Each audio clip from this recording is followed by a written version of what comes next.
Welcome to Create Your Own Economy with Bunmi Ajibade, the podcast that empowers corporate professionals ready to break free and transition into entrepreneurship with confidence and clarity, as well as business owners looking to grow and scale their businesses.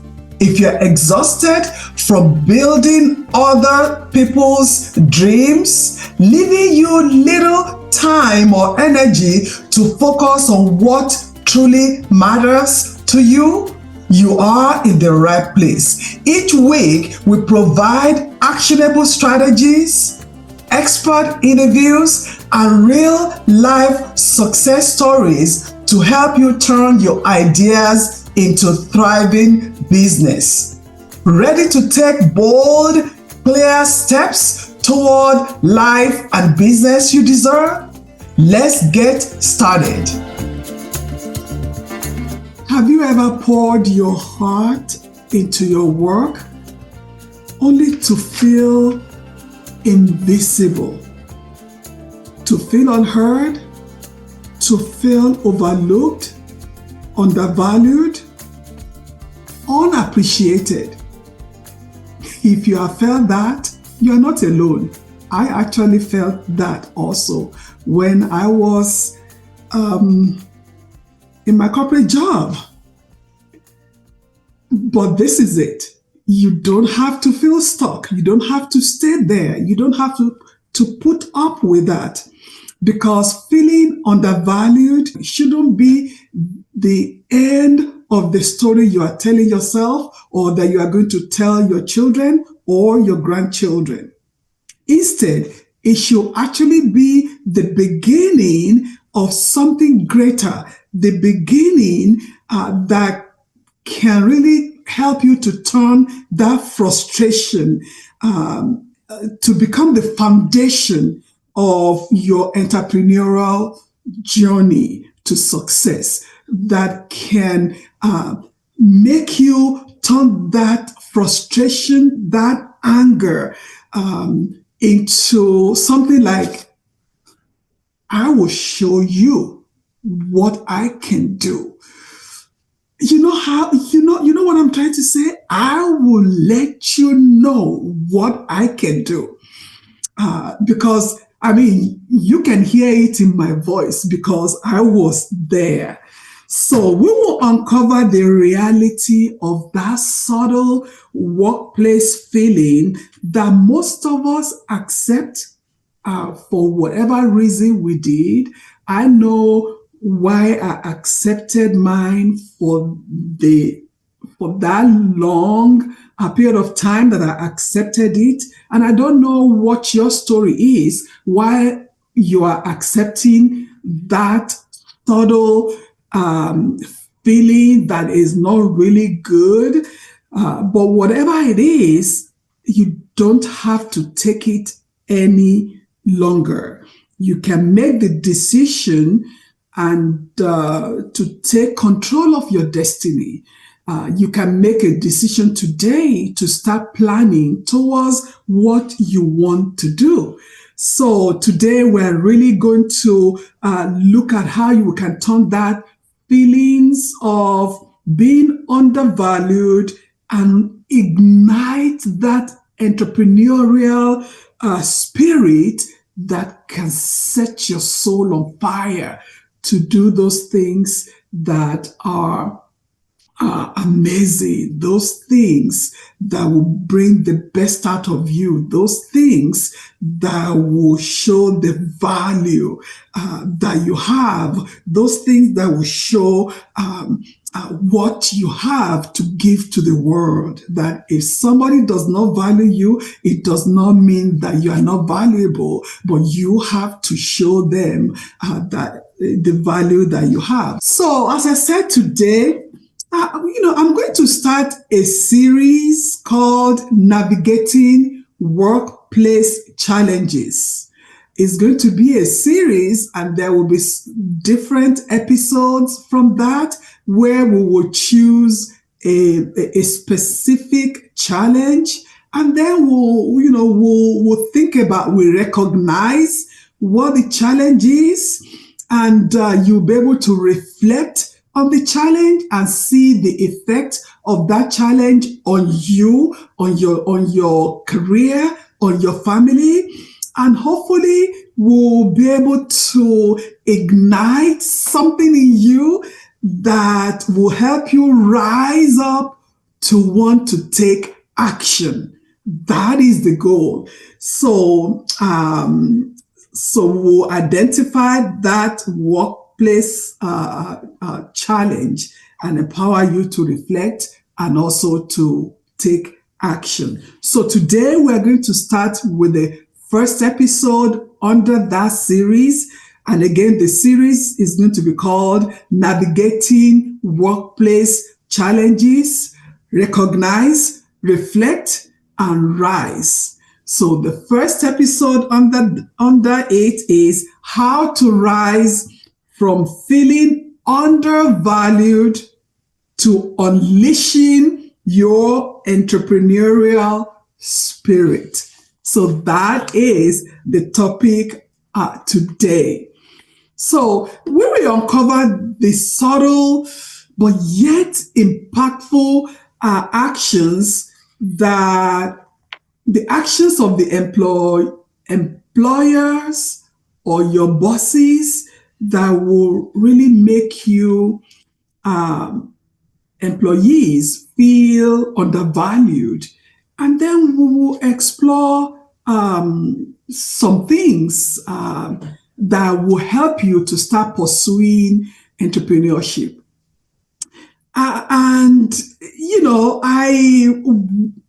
What really led me to this? I was looking through the streets of Facebook and I saw a joke.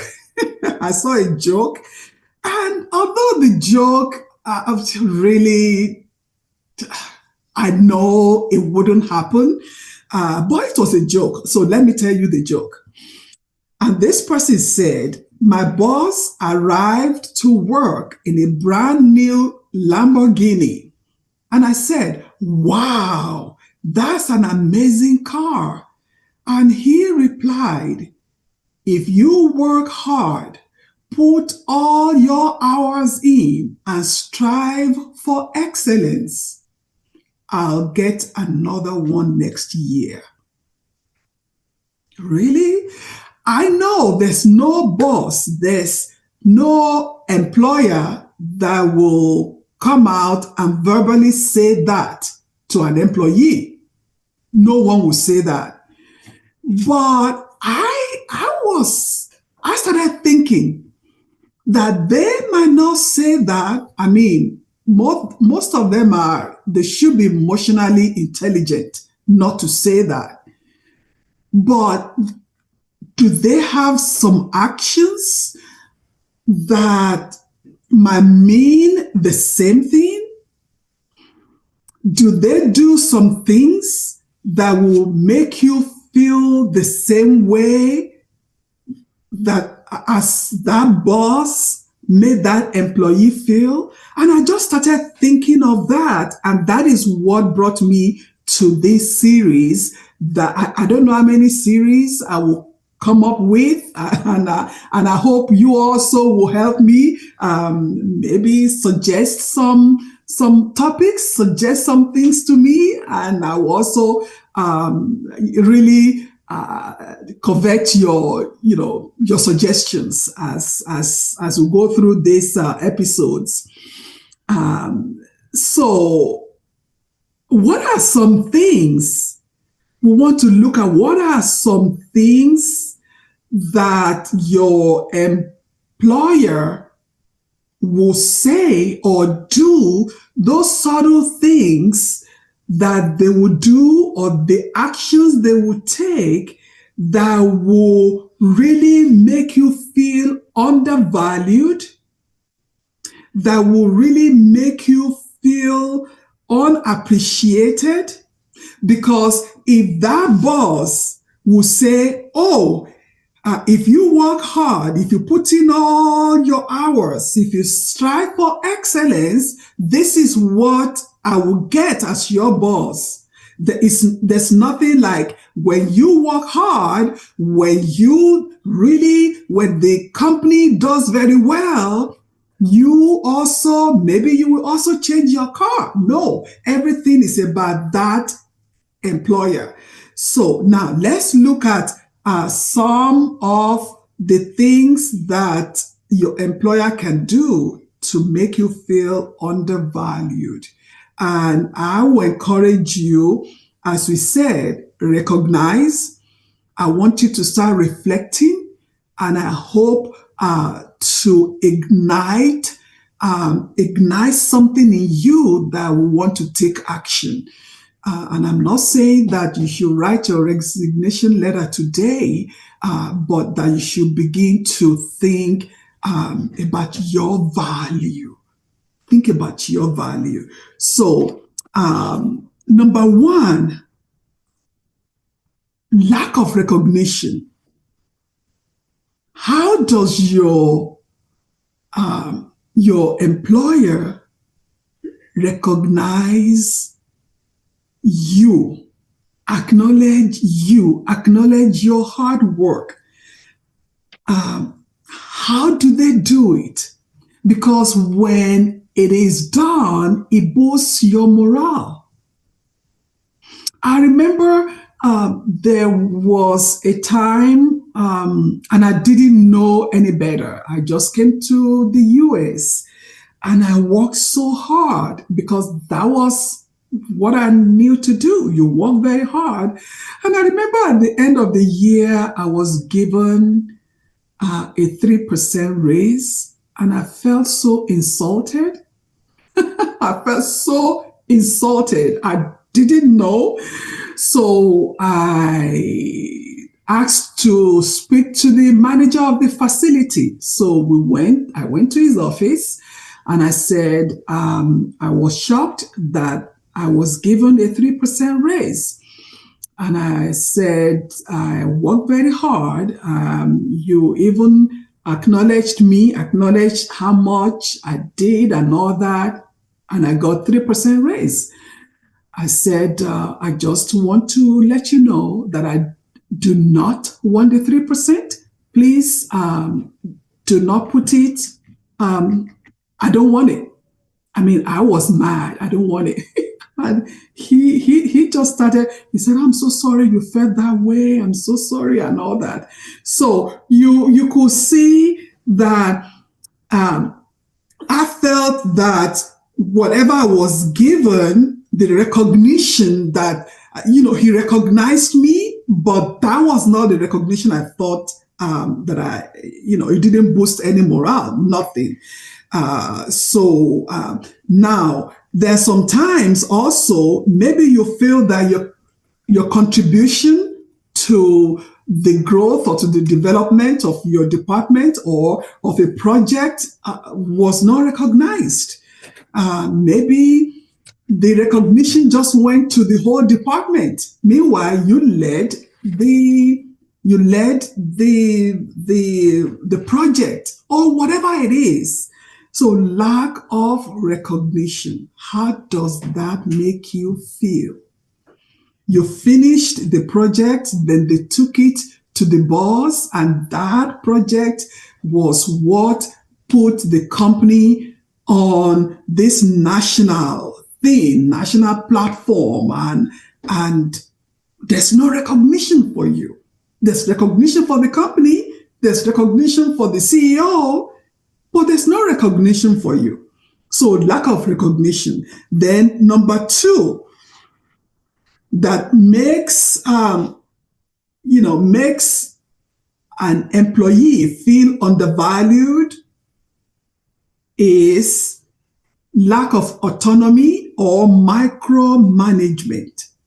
So when every time you're giving work to do, somebody is right there, just looking over your shoulder, monitoring you, not even allowing you to be creative or to use your knowledge or to use your skills to do whatever work is given to you.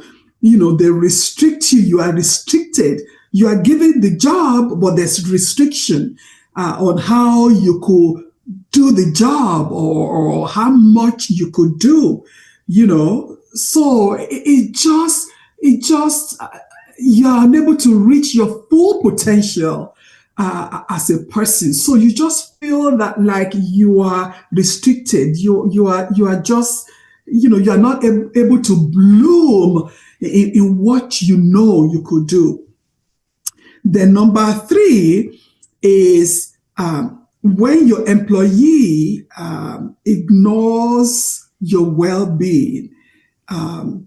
When they ignore you, you are overworked. You come to work and it's like, oh, you have to stay because we need to finish this work. There's a mandatory overtime that you need to put in this project, not minding that you have family, that you have other things to do and all that.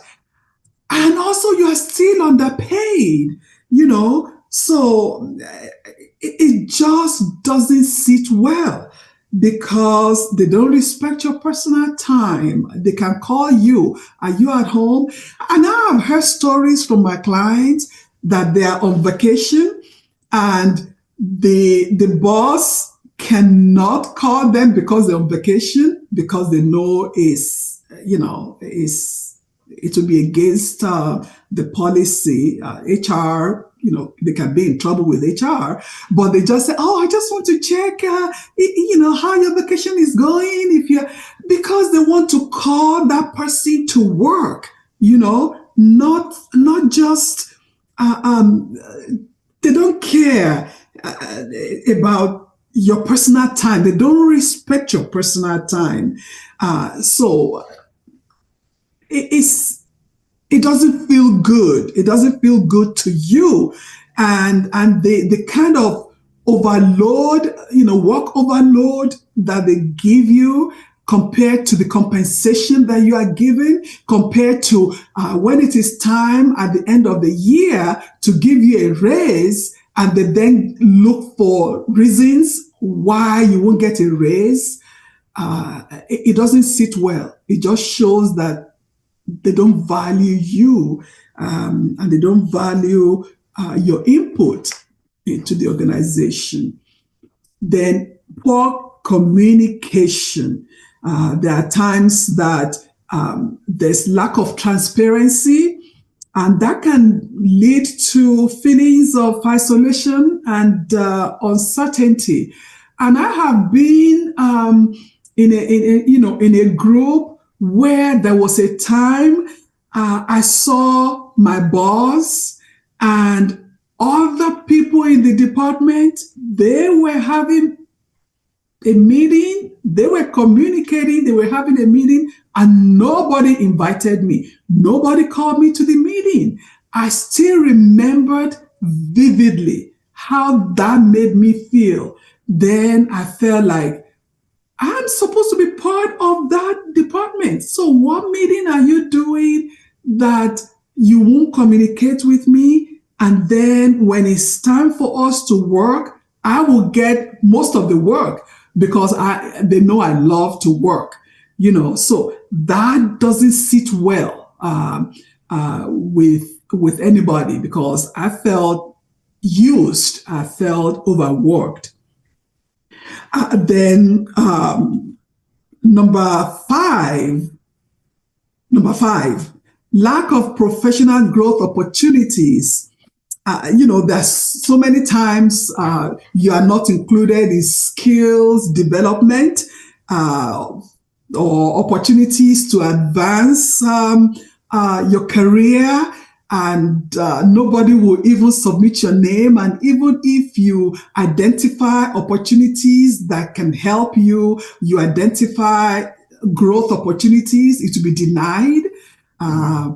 It happened to me. And there was a time I actually spoke to somebody. We're just talking, and I said, that time I said I had never had opportunity to go out of the company for any growth, advancement, training, skills development.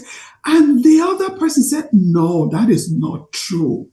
And we got to that department the same day. And then she said, really? No, that is not true. Because she had gone to so many trainings. And then she was like, no, that is not true. So that was it. I was, nobody put me in for anything. And even when I wanted something like that, it was denied. So there are things like that that made me feel like, oh, okay, undervalued, feeling overused. Yes, you also might be feeling that way. But what I'm saying is that you don't have to feel that. There is a way of escape. There's something else that you can do. Because if you are stagnant, if your role is stagnated, if there's no career advancement for you, you can move to another company. You can change career because if you are dissatisfied where you are, you can move career. But how are you sure that the same thing will not happen where you are going? Or you can move to become an entrepreneur, and have your own business. That's another one. Then the last one that I want to bring your attention to is when your ideas are ignored. When you suggest and your ideas are dismissed. You know what that does? It crushes you. Because you begin to believe over and over again when it is done, you begin to believe that maybe I don't have good ideas. No, you do. Does it mean that all ideas are good? No, it doesn't mean that. But when you have ideas and those ideas are passed over, your ideas are passed over or shut down, you begin to believe that maybe you are not good, and that creativity, that creative juice in you might begin to diminish, and that your creativity and that motivation to create can begin to diminish. So I hope there are so many other things. So if there are some things that I did not mention that can lead to you being overlooked, unheard, underappreciated, I want you to please just write them, share them with me. I want to know so that we can help each other, for people to begin to identify those things, recognize those things. And I want you to reflect on those things, on how do they make you feel? Would you continue to feel like that? How long have you been feeling like that? How long would you continue to feel like that? How does that feeling, how do you carry that feeling home? Because at times you have that feeling, does it show up when you get home? And I have a story on that, because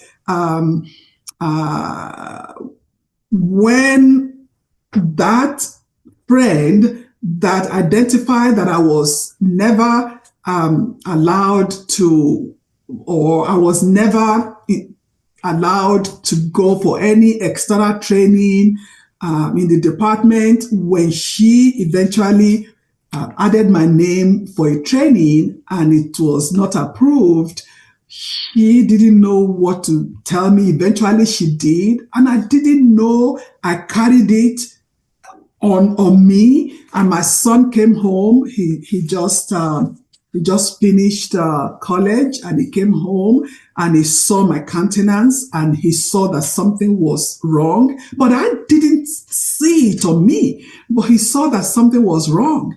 And I didn't see it, but he kept on. He said, no, something is wrong, Mom. Something is wrong. This is not you. I know something is wrong.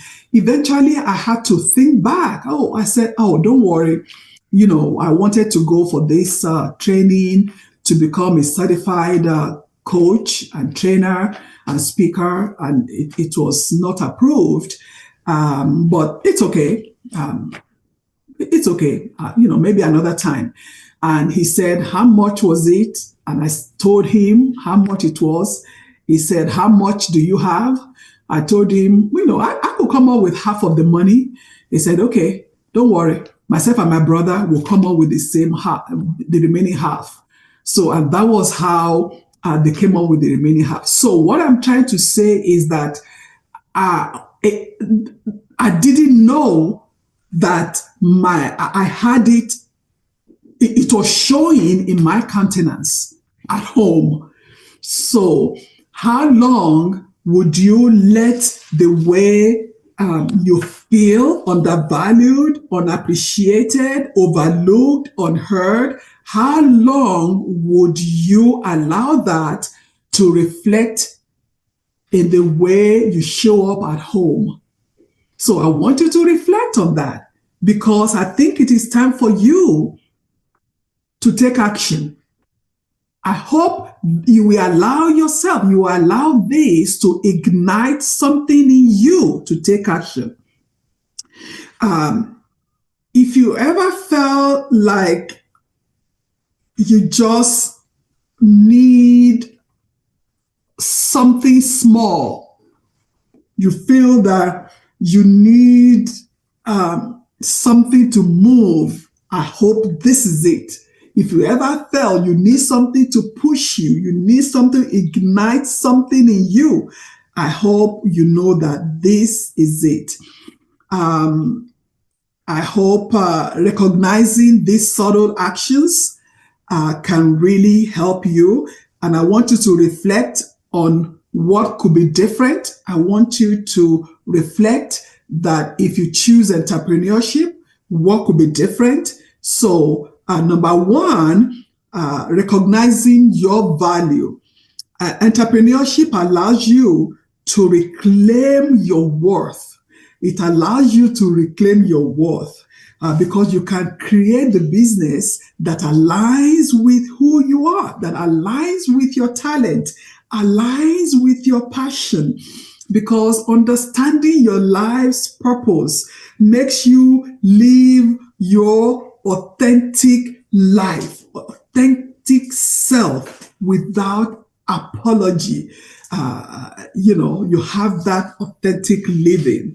And also, you have freedom to innovate, freedom to be your own boss without any restriction.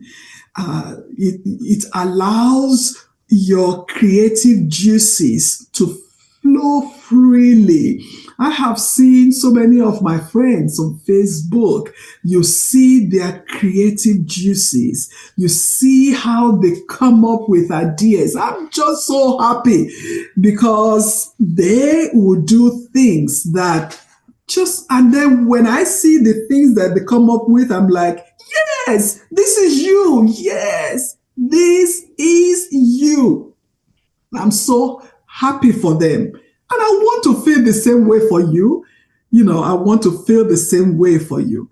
And the other thing is you begin to build a culture of recognitions. So when people don't recognize you, they don't recognize what you bring to the table.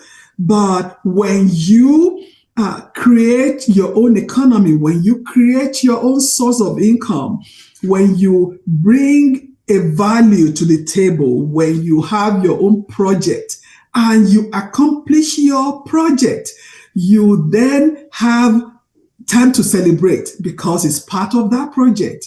And you say, when I achieve ABCD, I am going to celebrate by giving myself a massage, or by having a girls' weekend, or by taking yourself and your spouse to dinner, or by doing whatever with your family. You see, you begin to having, celebrations part of your culture.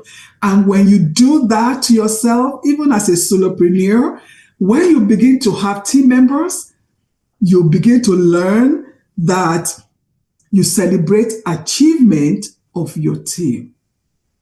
That is beautiful because you know how you felt when nobody even celebrated you, when nobody even celebrated whatever you did, or even gave you your roses, or even did anything to say well done, or you did anything. So I encourage entrepreneurship for you, and I want you to, if you ask me what should be your next step right now, you can be thinking, and I'm not saying you should today write your letter and say I'm done. No, but I want you to start thinking. Start thinking, what will I do? What is it that I'm going to do? Begin to see how you can balance entrepreneurship with your current job. For those of you that have stressful job, I understand. There was a time my job was 90% travel, so I understand that. But how can you balance that and maybe something on the side, a side hustle while you are employed? That is where I come in, because I will empower you and I will support you to balance that job and side hustle, because I was there. I know how hard it is. And this is what I do now as a business productivity coach. I can help you show you how to balance that. So the other thing I do is I have a 10-step guide to a successful transition to entrepreneurship. And it's a free guide. I want to give it to you so that you see what are the things that you need to start to put in place while you are thinking. Maybe your journey might be 2 years, yours might be 5 years, yours might be a year, but what do you need to be doing while you are looking towards that time? But the other thing that I want you to know is that as you are preparing to do this, one of the things that you need to have is to have a coach. You need to have a coach for this transition. And this is where I come in also to be your coach. So my call to action, if you find this conversation very insightful, I want you to, share it with somebody. And I really want us to have this conversation going, because there are so many people that are, on their job and they're not happy. They're not happy with what they are doing. And for how long will you be on a job and you are not happy? You just keep on going and coming home. Life is too short for you to continue to be on a job where you spend 8-10 hours. Some people spend 12 hours. Some people spend 15 hours and they are not happy. We can change it. We can, you are the one that can change it. So I hope the insights and the strategies will ignite your desire to seize new opportunities. So remember, your journey to professional fulfillment starts with recognizing your worth and seizing new opportunities. I will see you in the next episode. Thank you for tuning in to Create Your Own Economy with Bunmi Ajibade. I hope this episode gave you the clarity and inspiration to take the next step in your entrepreneurial journey. If you're a corporate professional feeling stuck or unfulfilled, and you are thinking about starting your own business, but find yourself asking, how, what, where, who, or when, I invite you to download my special curated guide, Transition from Corporate Professional to Entrepreneur, the 10-step guide for success. This guide is designed to make your transition smoother and less stressful. Afterward, schedule a clarity call to map out your personalized success path. We invite you to write a review, like, and share this episode with anyone who needs this information. See you in the next episode.